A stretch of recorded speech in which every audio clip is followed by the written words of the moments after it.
জুলাই শহীদদের স্মৃতির প্রতি গভীর শ্রদ্ধা নিবেদনের মধ্য দিয়ে খুলনায় যথাযোগ্য মর্যাদায় জুলাই গণ অভ্যুত্থান দিবস পালন করা হয়েছে।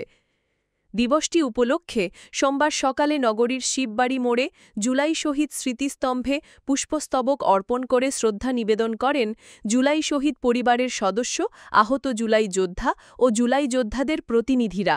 বাংলাদেশ মুক্তিযোদ্ধা সংসদ খুলনা জেলা ও মহানগর ইউনিট, বিভাগীয় কমিশনার মুহাম্মদ ফিরোজ সরকার, পুলিশের range DIG Muhammad Rezaul Haque, কেএমপির police commissioner Muhammad Zulfikar Ali Haider, কেসিসির প্রশাসক, জেলা প্রশাসক মুহাম্মদ সাইফুল ইসলাম, জেলা পুলিশ সুপার, জেলা পরিষদ, বাংলাদেশ আনসার ও গ্রাম প্রতিরক্ষা বাহিনী, বিভিন্ন সরকারি দপ্তর, শিক্ষা প্রতিষ্ঠান, পেশাজীবী সামাজিক সাংস্কৃতিক সংগঠনের নেতৃবৃন্দ।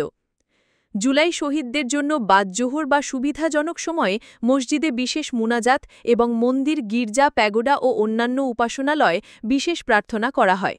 নগরীর শিববাড়ি মোড়, শহীদ হাদিস পার্ক, ময়লাপোতা মোড়, জোড়াগেট, গল্লামারী খুলনা বিশ্ববিদ্যালয় সংলগ্ন এলাকা, রূপসা মোড়, নতুন রাস্তাসহ শহরের গুরুত্বপূর্ণ স্থানে জুলাই গণ অভ্যুত্থান নিয়ে নির্মিত চলচ্চিত্র প্রদর্শনীর আয়োজন করা হয়।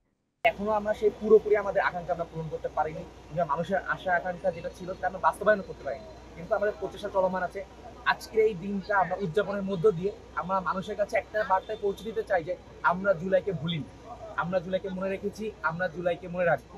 এবং আজকের এই দিবস পালনের মাধ্যমে আমরা প্রত্যেকটা মানুষের কাছে আরো বার্তা পৌঁছে দিতে চাই যে আমাদের স্বৈরাচারী সিস্টেমের পতন ঘটিয়েছি, সেই স্বৈরাচারী সিস্টেমকে আমরা কখনোই ফিরিয়ে আনতে দিব না।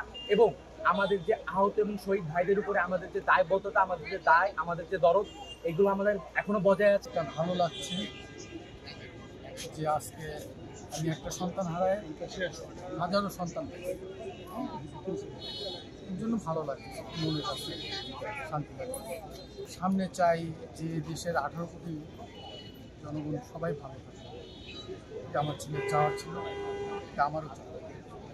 আমাদের মতো আর কোনো মা সন্তান না হয়, সন্তান না, আর কোনো মা বাবার কোন খালি না, এটাই চাওয়া। আমার খুব আনন্দ লাগছে, খুব ভালো লাগছে। আর আমার ছেলে শহীদ হয়েছে, এরকম শহীদ যেন আর কেউ না হয়, আমি এই জুলাই স্মৃতিস্তম্ভটি স্থাপন করা হয়েছে এবং আপনারা দেখেছেন স্থাপন করার কিছু সময়ের মধ্যেই অসংখ্য মানুষ এখানে, বিভিন্ন শ্রেণী পেশার অসংখ্য মানুষ এখানে শ্রদ্ধা নিবেদন করছেন। আমরা চেষ্টা করছি এটা যাতে চমৎকার উৎসব মুখর এবং প্রাণবন্ত পরিবেশে এই